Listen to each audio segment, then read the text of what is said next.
Welcome to the episode of Flicks and Kicks, bro. What's going on? Oh, see, we got a video where there's ups and there's downs. And me personally, there's some downs yet again. Especially in football. But for also, it's a rare one for us WWE fans. There was some surprising ups. That's right, folks. You're getting a crossover episode where we're combining some WWE content with some playoff wildcard madness. Hey, yes, sir. No, let's run that back, man. We're combining WWE madness with... Ooh! That was smooth. I like how you did that. Because, you know, it's simple. It is, bro. This is going to be something where... This is a little interesting first thing of what we're doing, so let us know how y'all like this down, let us know if down you in want the us comments. to continue doing this moving forward. This was just a rare week when two crazy things happened in both spaces close together that we had to talk about both at the same time. Exactly. But alright, so let's go ahead and get into this first thing. We're going to get into some good old WWE. Let's do it, bro. And it starts from, come on, everyone talking about it. Cody Rhodes lost. About damn time, right? Right, bro. Since SummerSlam, when he won it from Cena, we all assumed, oh, Cody will definitely hold on to that till at least WrestleMania.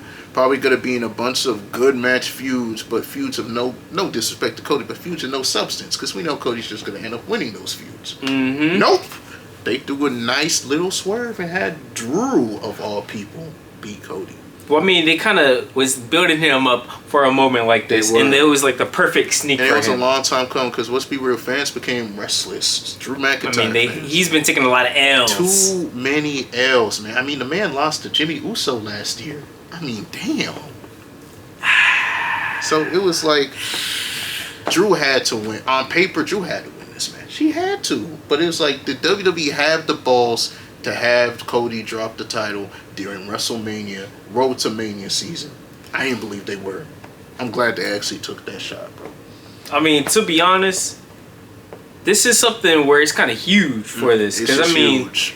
Like, all right, let's be honest. How is this really going to affect Drew in the future coming from this? In the grand scheme of things, man, it changes everything. Because now you're getting an unpredictable reign. Anything could happen. I hope they don't one reign, Drew. Don't get me wrong. But now, we're not going into a foregone conclusion type reign. This is the first fresh reign we've had. This may sound crazy to say, in like 3+ years. Because when Cena held the belt at SummerSlam, at Mania, we knew he wasn't dropping that belt for months until SummerSlam at the earliest, which he did to Cody. When Cody held the belt, we knew he wasn't dropping that belt for a minute, especially after he was the one to beat Roman the first time. He held that shit for a year. Yeah. As much as people were pushing for Kevin Owens was not winning that shit. Drew's the first person to win the belt where it feels fresh. It feels... I don't know, fresh, because Cody beating Roman was because Roman held the belt for 4 years. So anyone else who was going to win it was going to feel fresh. But it feels unpredictable. I think that's what it is. Okay. Unpredictable. Because now, think of all the different challenges you can get for someone like Drew. All right, so business is better. Don't mean to interrupt you, but business is better when there's a heel champion. But trust me. I see your vision. I do. But I'm going to be one of those people. The way they built up Drew, I honestly feel like he's one of those... transition champions? Yes. Oh, nah, not the T word.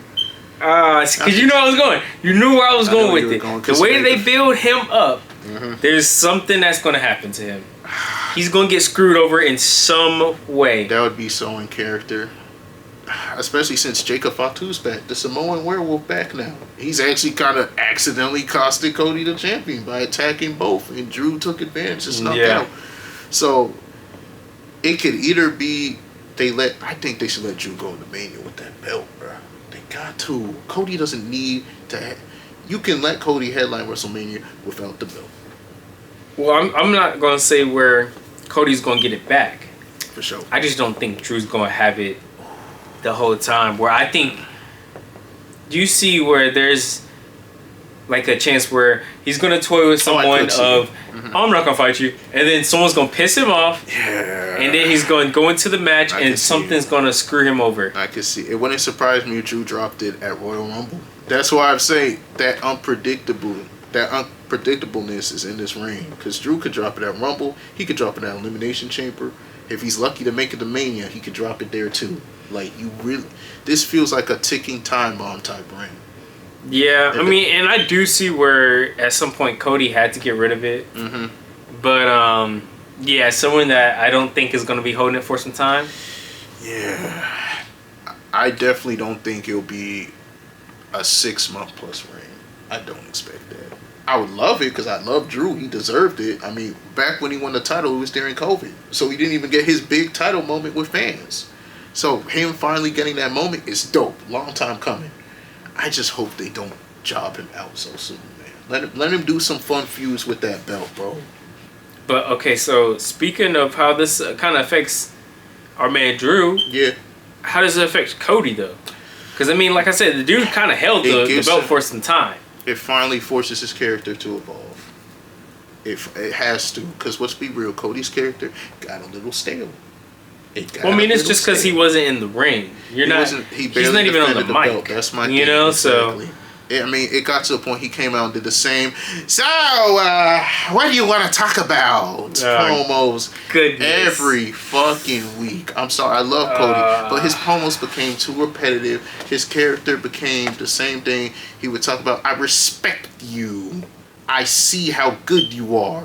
But you're not beating the American Nightmare, 3 Crossroads, 1, 2, 3. It's like, it became repetitive. Now you add some layers. You're going to get a pissed off Cody. Him and Jacob Fatu. Remember, Fatu got attacked by a mystery person. Mm-hmm.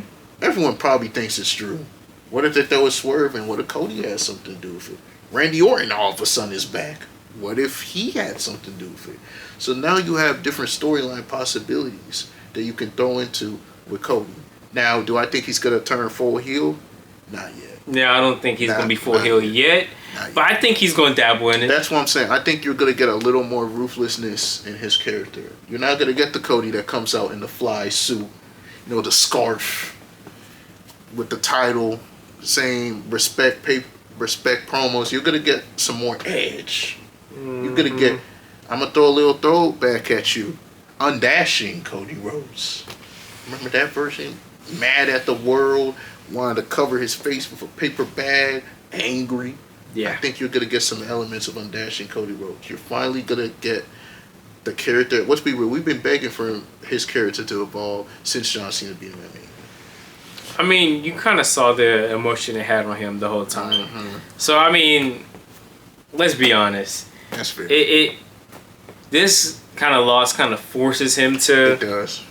Be in the crowd now. And babyfaces are... Of course they gotta hold the belt. You gotta reward the fans. But it's more fun to see a babyface chase, scratch, and claw than always be on top. That's the beauty of babyface. They gotta overcome them obstacles. When there's no obstacles for a babyface to overcome, they get stale. You know what I'm saying? Let me throw a question at you. What do you think this means for Cody Rhodes' road to WrestleMania? Which way you think they're gonna take this thing, bro? What do you mean by that? Like... Because now we all thought... I know you've seen the rumors. Roman, Cody 3. Everyone assumed Roman and Cody 3 would be for the belt. You think Roman and Cody 3 is still the plan? You think he's going to be in the title hunt at Mania? You think he's going to do a blood feud with maybe a Jacob Fatu since Fatu cost him the belt? You think that will lead to a Mania match? Or you think him and Roman is still the plan? What way you... Or Randy. Randy's lurking. Do we finally get that proper Cody-Randy mentor versus student feud? Which way you think they're going to take this? Now, this one I'm kind of lost on to kind of choose from. Mm-hmm. I threw a lot of options at you. Well, I don't think it'll be a Jacob... Yeah, I agree with that. ...path with that. Mm-hmm. I mean, I wouldn't say it's rare, but it doesn't happen a lot where...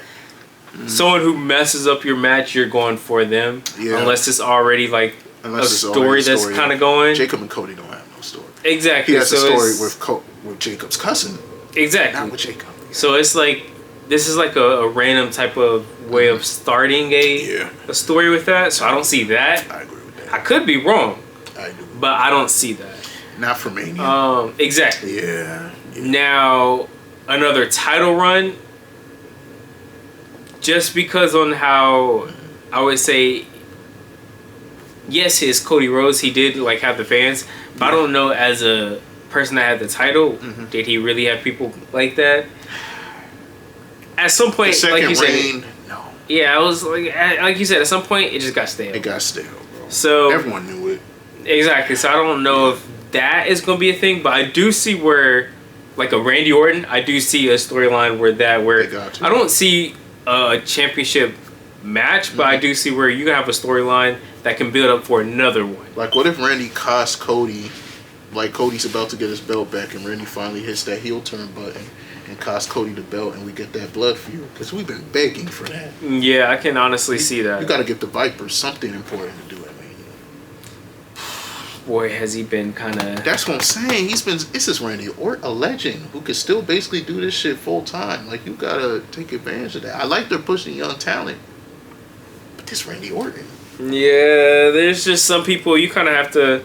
make room for. Exactly. Yeah. Like, I don't know. You right on that. For sure.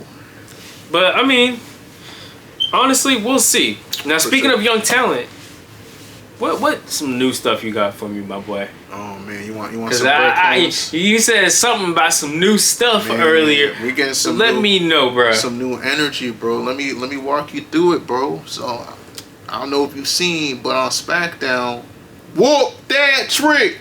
Whoop that trick. You know he did that. Whoop that trick. Yeah, because I saw it. But I was like, oh, that shit was hard, Trick. Yeah, bro. Big time Willie Trick Williams himself is on SmackDown, and bro, when he walked into SmackDown day 1 2 weeks ago, nose to nose with Sami Zayn, I was like, damn, he already coming off like a big deal. Fresh off NXT, confronting one of the top baby faces like that. And then this Friday, he interrupted Randy Orton. So he walking up in here now, waiting in line at all. I mean, you look at Trick Willie, charisma, check. Dude got the look. He's jacked, handsome dude. He could talk on the mic. He could spit on the mic. He talking about his lemon pepper steppers. You heard that shit? Yeah. The dude has some charisma to him. He's decent in the ring. I think he's exactly what SmackDown needed, bro. Because let's be real, SmackDown 2025. I'm taking out the Band-Aid. SmackDown was ass. Let's be real. It was boring. It was hard to get through. No. They needed an infusion of some exciting talent, bro. And you're getting that with Trick Willie. Yeah. And then we all know him and Carmelo. I know you may not know as much since you weren't as tapped into NXT. But they had history. They were boys in NXT. Then Melo turned on him and they had a blood feud before Melo got called up. And you know, Melo got the US belt. So when they eventually collide for that belt, I'm there for that. I'm excited for what Trick will. And by how he's sizing up on these main eventers, they're going to give him that fast type push, bro. I mean, the way he can get the crowd. That's my thing. That entrance, bro. Whoop that trick. Yeah, that shit is. That shit hard. Because I ain't gonna lie, I was just chilling when that was on the background, just doing his thing. When I heard that, I was over there. Yes, bro. That's what I'm saying. Yeah. You hit that shit, bro. Man. I respect that. So I respect that. Watch out for that boy Trick Willie. He's going to be a big deal. Problem. And then even in the women's division, Jordan Grace, she was a big-time TNA person. Then she was in NXT for the past 6 months. They already have her face-to-face. She officially signed with SmackDown. Face-to-face with Jade Cargill, which is much needed. Because let's be real, the SmackDown women's division are light on challengers. I don't know if you've seen this, bro. Jade ain't even defend her belt yet. She has the top women's belt on SmackDown and hasn't had one title defense. Yeah. They've had her stuck in the Meechin BFAB vortex. No disrespect to that, but come on, man. That's a piss break match. I'm just being real. No one's interested in that. For Jade, we want bigger programs for her. Yeah. Tiffy's been out. So we know our girl Bianca's still healing. Heal up, Bianca. We need you back for WrestleMania season. Please return Royal Rumble. That stadium will go crazy. Yeah. That is a fact. You know what I'm saying? So hopefully she heals up soon. So you know they've been Charlotte and Alexa Bliss are in the tag team division. Nia Jax in the tag team. So a lot of the competition for her fighting for the tag team belts. But Jordan Grace finally, she good in the ring. She's not the best on the mic, but you at least get someone. She's jacked too. I don't know if you've seen her, but she's super jacked. So you at least get someone that's credible that Jay can finally have a program and defend the belt with. Yeah. So that's a win. Then we're going to get to my boy. Before we get to him, they've been showing like vigilance and hits that everyone's heard of him. Obafemi, the ruler. They've been showing his vigilante. Out of all of them, I know that one pretty damn well. A big deal. I mean, we're talking Brock Lesnar in '03. Like, he's gonna walk in this and I mean, dude is probably walking in like this. That's what I'm saying. You know the little stunt he does. He's gonna walk. They keep out on NXT. He last Tuesday he beat Leon Slater to retain his belt. He dropped that shit in the middle of the ring because they calling his ass up, bro. Yep. Now it's still not official. Is he going to Raw and SmackDown? Fans are having fun debating it, but they keep previewing him on Raw and SmackDown just to show fans when this dude comes up, look out. But he's on the same tier as Braun Breaker to me. He's going to be a big deal. And then my personal favorite. Dang, my glasses is hard to put back on. I was going to say, dang, bro, you good, bro? I had to fight that for a second. God, you have to sneak it under. Jesus. Oh, my God. Then there's my personal favorite. You already know. The young OG himself, Javon Evans. Black Jeff Hardy in my eyes. He officially signed his contract to Raw. That pissed people off how it went down because he signed during commercial break. Now, the international crowds, you know, they still got to see it from their viewing. But, you know, in the U.S., we didn't get to see it. We had to look on social media. It's like, you just signed a 21-year-old talent. You got to have it done on commercial break? Yeah, come on now. We can't do that for one of the best young talents in the business. But he's officially on Raw. I'm excited to see him, bro. Yeah. Dude's exciting in the ring, charismatic as hell. I mean, it don't even sound like he has a script when he talks. It just sounds like they said, just go be you, bro. And people fuck with that because he's authentic.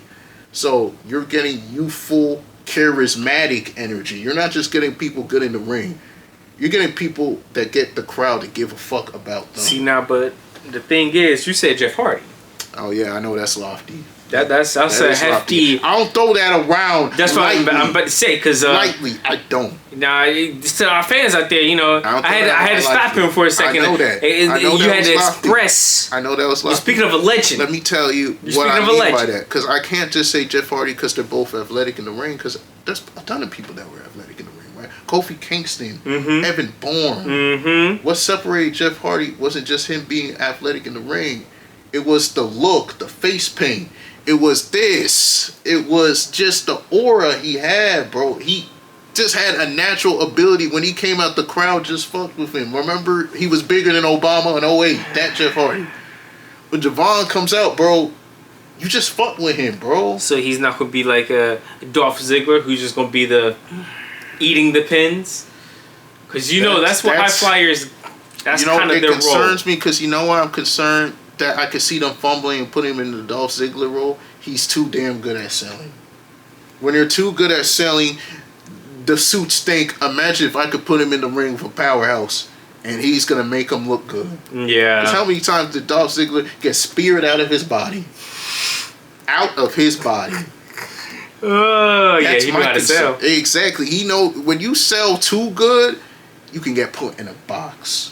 You know, so I mean, you know, Javon Young, he new in this business. He's talented. I mean, he already on the main roster at 21.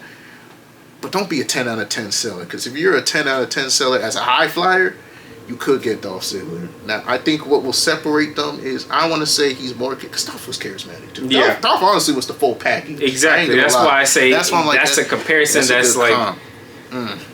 I think, damn, that's actually a really good question. I think what will separate the two is Dolph was a heel. Dolph was a heel, and him being a good seller heel made him perfect to throw in the ring and have John Cena beat him up and keep pinning him. You know what? That is true. You know what I'm saying? So him being a heel hurt him with his selling ability. Javon is a babyface. The fans love him. I mean, you saw that he came out on Saturday main event, got louder props than AJ Styles, a legend. Yeah. So I think the fans being behind him. Dude has a unique look. He has the dope tattoos, the braids, so he has the look. He has some cool merch he wears. So I think kind of his whole presentation with the in-ring ability, the crowd connection, that's where I see Jeff Hardy. And plus, they're both from North Carolina. So they got the Carolina connection going. So it's just so easy to make that combo. He's the first person. We've seen people in the past compared to Jeff Hardy. Ricochet was compared to Jeff Hardy. But Evans, I think he's the closest I've actually seen him. They're both about 6'2", 6'3", too, so height about the same. So I know it's lofty. I'm going to say he has that type of potential. I'm gonna place it there. Potential. He has the potential because I can't say right now he's 08 Hardy because 08 Hardy would have been as big as John Cena, straight like that. You know what? I'm gonna have to see a little bit more for sure. your vision. But speaking of potential, for sure. Just why? Oh damn. Just why? Folks, this is a sign for you NFL fans to officially tune into this section because we got to get into the. And we're not getting into the full wild card. We're getting into the craziest game of wild card weekend.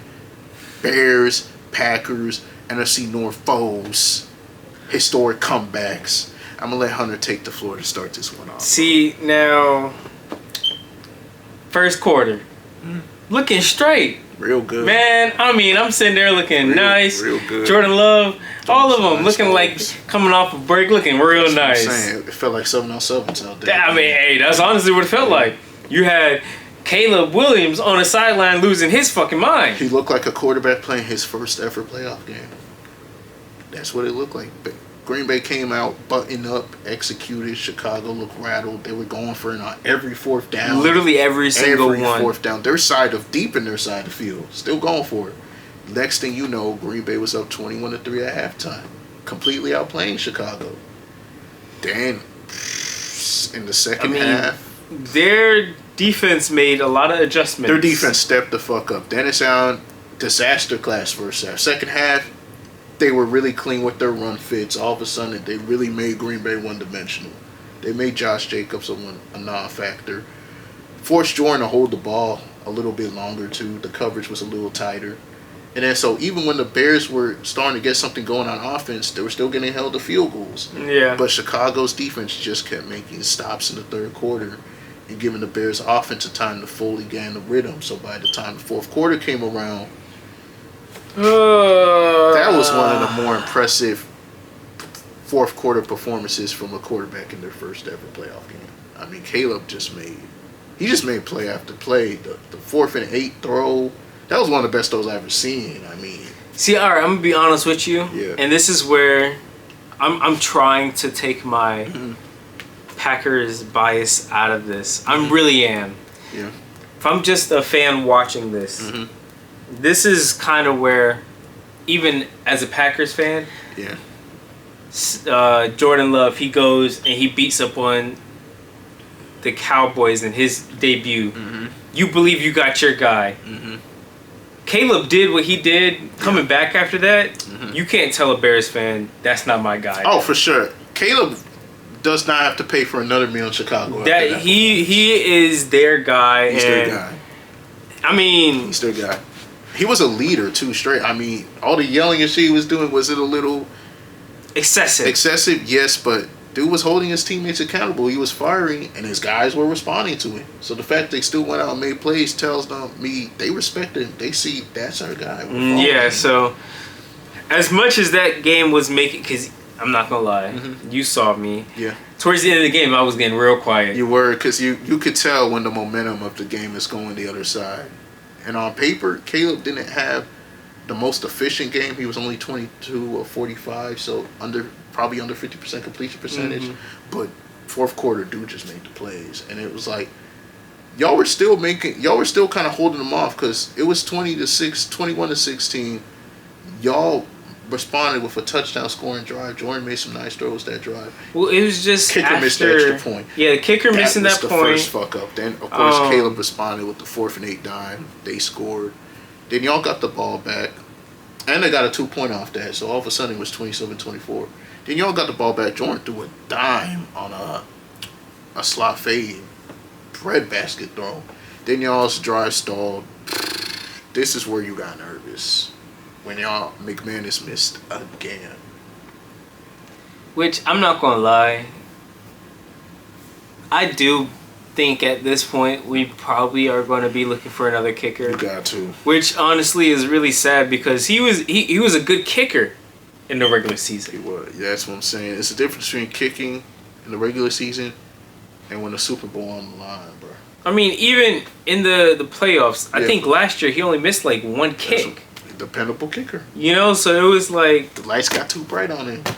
I don't know, man. He picked the wrong time for the lights to get too bright.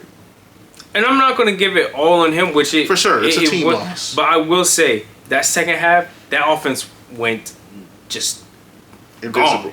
Especially the third quarter. Third quarter, your offense really got, what's the word they call it? There's a word for it. It's not stifled, but stagnant. Yeah, it became mad stagnant, bro. The run holes y'all had in the first half weren't. And it's like when your run game doesn't work, Matt LaFleur kind of panics a little bit because, his whole offense is built on the run. Yeah. So when you can't run at all, he gets very stagnant and conservative in his offensive calls. Until he gets down. That's when he starts pushing the ball. But it's like the momentum was already starting to leave you at that point. Yeah. Because you were facing a red-hot Caleb in the fourth. He passed for over 180 yards. So it got to a point y'all had to keep scoring to hold them. Man, like I was telling you, we just needed a touchdown to even everything out. Because it was that second half, man, you could... Mm-hmm. I was telling you and Alex, man, that I could feel the momentum leaving, man. Just going. Yeah. And all I was saying, we just need a touchdown so then we can be like, all right, we're fine. Exactly. A field goal wasn't going to be enough, bro. The field goal would have been at least somewhat of like a relief. Some breathing room, right, yeah. That would have gave us of like, okay, even though we can't get a touchdown, at least we can score and get there. Yeah, I actually agree with that. Because if y'all made the field goal at the end and even the Bears touchdown, you're only down 31-30, you would have been in field goal range. If you made the field goal, you would have been in position to kick the game-winning field goal. And get so who's to say if he didn't miss the field goal, the Bears would have scored a touchdown? Because that momentum and you're starting at a good field position. Yeah, that's actually a good point. That's where, like, there's so many different scenarios where... Yeah, man. That's where it's frustrating because the last two games you played the Bears, I believe I saw a stat. Bears scored 3 points or less both times, the last two times you played them in the first half and went on to win the game. Green Bay's got to learn to close games, bro. They've got to. Y'all had a lot of similar losses where y'all let leads slip away. I will say, in coverage, we were... The middle of the field in the first half was barbecue chicken. It was wide open. And in the fourth, Loveland just started making plays. Well, Loveland, that was his awakening. Just that was over 100 yards, I think. And Loveland a dog. Bears have a lot of weapons, man. Yeah, so I mean, like I'm not disrespecting them. They're a good team. Yeah, talented. I just feel like instead of them winning, we lost that game. For sure. Where we had them. Because for comebacks like that, of course, it takes one team executing, but it also takes another team not executing to literally shoot themselves in the foot. The penalties, the missed opportunities, the missed field goals. You make the extra point, you make the field goal, you would have been up a touchdown. And I honestly feel like we could have gave Dobbs some more targets. Because they couldn't cover Dobbs. Yeah, at some point he was rolling. He was catching everything, too. I'm going to be... All right, and you know me, I'm a Dobbs fan. You love Dobbs. When this man starts going crazy on the field and showing his emotions, feed him the ball. Especially because Dobbs is usually a quiet dude. Exactly. This dude does not... He's usually just to himself. Just he's cool. That's what I'm saying. When he's over there going, give him the ball. He's feeling himself. Jalen Johnson, one of the best corners in the league, he was smoking Jalen Johnson. It didn't matter who they put on him. He was smoking. And also, Christian... they tried to hide him because I saw they put him on Reed, and Reed cooked him. Yeah, he had a rough night. All them Bears corners had a rough night, especially Six. Six was getting killed in the slot. Reed had a big time. He tweeted about that saying, "My fault on the drop, Packers Nation." That drop on the last drive. Ooh, that one hurt. Yeah. I mean, I'm gonna be honest. That was one of those games where next year we're gonna have to go into this and reevaluate. Mm-hmm. You think you could have the same coach next year? Yeah, I think so. See, when I keep hearing about this, when you are talking about firing a coach like that who's been to the playoffs this much, who is actually better? That's the question you have to ask. The only guy that is going to be like, I would actually accept that is a Harbaugh. Yeah. But even then, that's a defensive mind where you're trying to build your offense. Yeah. You wouldn't want to pair someone like Love with an offensive coach. Exactly. Because no disrespect to Love, and this is because he's actually a good quarterback. but he needs an offensive mind to put him in the right spots. If I have a defensive mind coach who doesn't understand to properly use him. No, defensive, they're specialized in their side of the ball and usually let an OC kind of deal with the offense. Exactly, and I'm not disliking any OCs, but I would rather my head coach to be the guy that's having my quarterback because he's going to stay longer. Oh, yeah.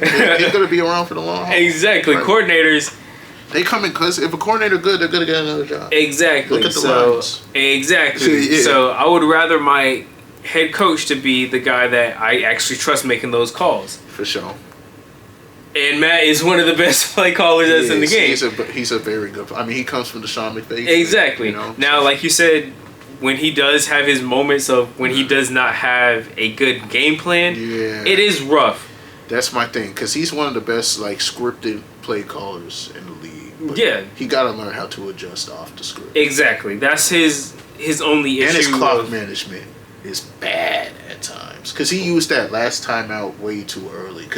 I honestly think it's Jordan Love that needs to work on his management, because this is the second game where I've seen him be so relaxed under a minute. He is pretty chill. I was even telling you, he's kind of a little too chill at this last drive. You kind of have to hurry. You're in no huddle. You got to get the now once you pass the 50, that's fine. Yeah. But he didn't even pass the 50, and he's just very lethargic. Yeah, and I'm just I mean, you gotta get moving. Get you want to drain that clock and and you want to show your teammates that I'm cool under pressure, but you can't be too cool. Exactly. So you gotta get a move on.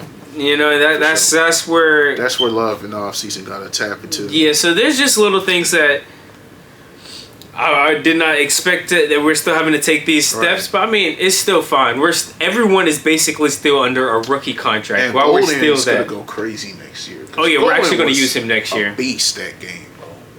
I think next year he's going to be probably wide receiver 3 at worst. Because I mean it's Watson, Reed, and I don't know how they're going to do Dobbs. It's either going to be him or Dobbs at 3. So I think honestly, I want to say I would trade Watson, but it's I'm starting Gold next year. I got to. Just too much talent to keep that kid on the bench. Or running 4 wide receiver sets a lot to get him on the field. Oh, so now you're on with me of saying getting rid of Watson. He disappeared this game, bro. He's injury prone and he doesn't show up in big moments. That's a bad. So when I've been telling you we've had to get rid of him, you said I was crazy. Because I like the size and speed, but I need you to show up in big playoff games. Watson had a chance. I know you saw the throw. The throw Love made in the middle with 15 seconds left. Watson could have got to that ball. He one-handed. He short-armed it, bro. Yeah. Attacked the ball.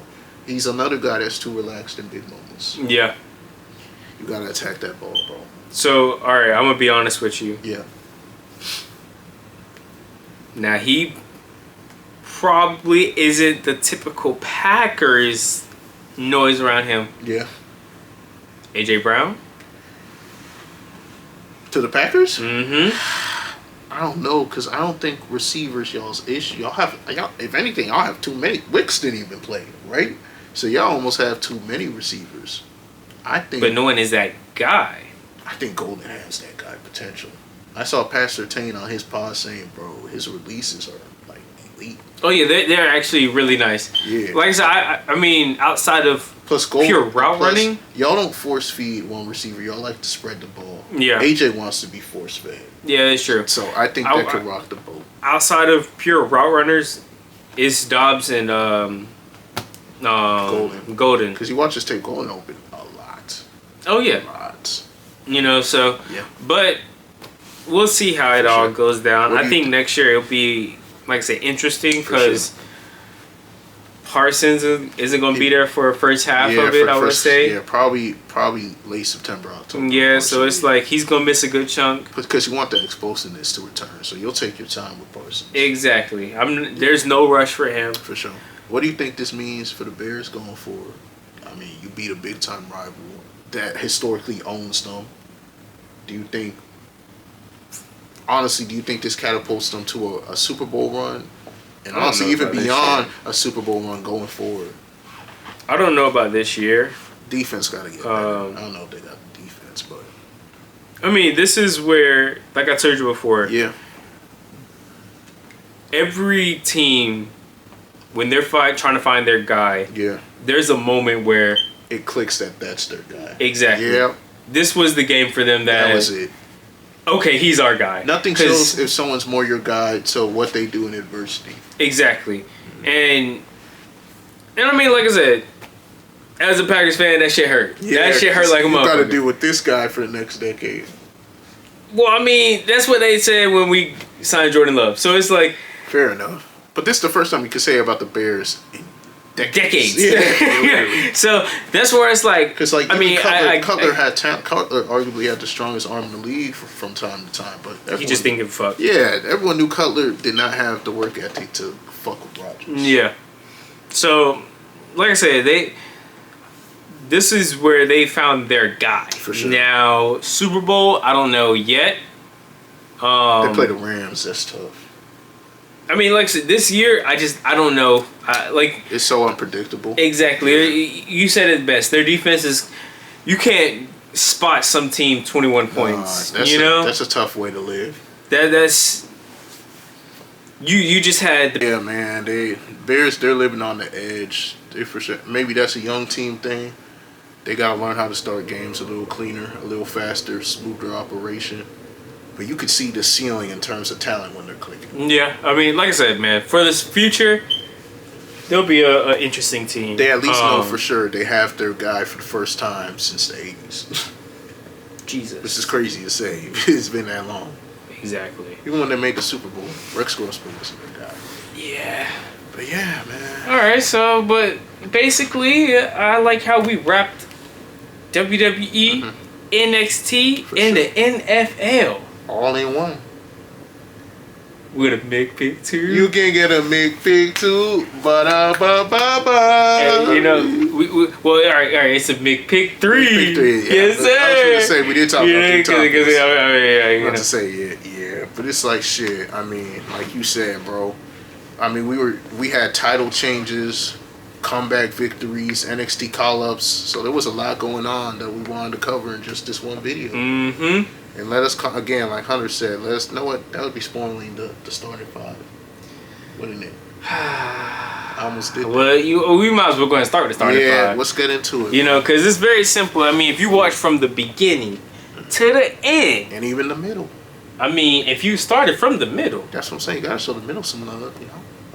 You gotta subscribe. One click of a button. I mean, it's that simple, bro. It's for free. Love don't cost a thing. Oh my God, my brother. Notes on that. You know what else is also for free? That like buddy. Thumb. You know, it's very simple. One click. Oh goodness. One click. Hey, since we got a little WWE, what? Go ahead and do it. You know I can't help myself. Fuck it. Ah! Yes, Samoa sir. Spike that shit, bro. Put some attitude in that, bro. Exactly. Like it like you mean it. Yes, brother. Exactly. You know, speaking of that, you gotta go down in the comments down below. Sure. We need y'all's thoughts, man. Talk about how this man still ain't changed his smoke detector. Yeah. Hey. Just as it goes off. Yeah. If y'all can hear it in this video again, I apologize. I've still been putting that up, y'all. We gotta get that changed pretty soon though, because even I'm starting to hear it now. You know what I'm saying? I told Hunter, I always tell Hunter for a minute, I just got so accustomed to it, I stopped hearing it. But ever since that person commented in one of our shorts that, bro, get your smoke detector changed, I can't stop hearing it now. It's crazy. It's crazy. It takes the outside world reminding you sometimes. This brother. That's how it be, bro. That's all it takes is just to comment down below, man. One comment, exactly. I mean, y'all's comment is helping me get my shit together with the smoke detector. So help me get my fantasy booking together and what y'all think Drew McIntyre's title reign might look like as well. Oh my Kill two birds with one stone. Oh my goodness. I mean, speaking of that, bro. Yep. They gotta make sure they hit that bell. I mean, as you say, if you're not first, then you're last. Ricky Bobby said it best. Oh my goodness. Like I always say, what's better than waking up and seeing flicks and kicks post a video? What's better than running on the treadmill and seeing flicks and kicks post a video? What's better than taking a dump and needing something to watch and seeing flicks and kicks post a video? Exactly. Oh man, come on, everyone been through that. You need something to watch to get you through them bubble guts. Oh my goodness, flicks and kicks is your go-to this man said the bubble guts. It covers everything everything for you, man. Everything. Long drives. That work traffic sucks. Come on, let Flicks and Kicks get you through that. Let's be real about it. That is the truth. Ain't it, bro? I mean, now, the last part of the starter file, they gotta make sure they follow us on every platform. For sure. And what is that, my boy? We got you with the Instagram, the TikTok, ooh, and the Filmora. And we gonna see a movie pretty soon, and we finna put our 2 cents on our Filmora. So y'all gotta look out for that. Check that out. I'm just gonna give them a little hint of a 2. Just a little hint though. Nothing too crazy. Just a little breadcrumb. We had to leave y'all with a breadcrumb. Exactly. You know what what's gonna be happening. Oh, does that mean we can say it? Big 2. You know, go ahead. Get a big 2. Ba-da-ba-ba-ba. This brother, my took goodness. up enough of your time, y'all. You know what? And we out. Deuces.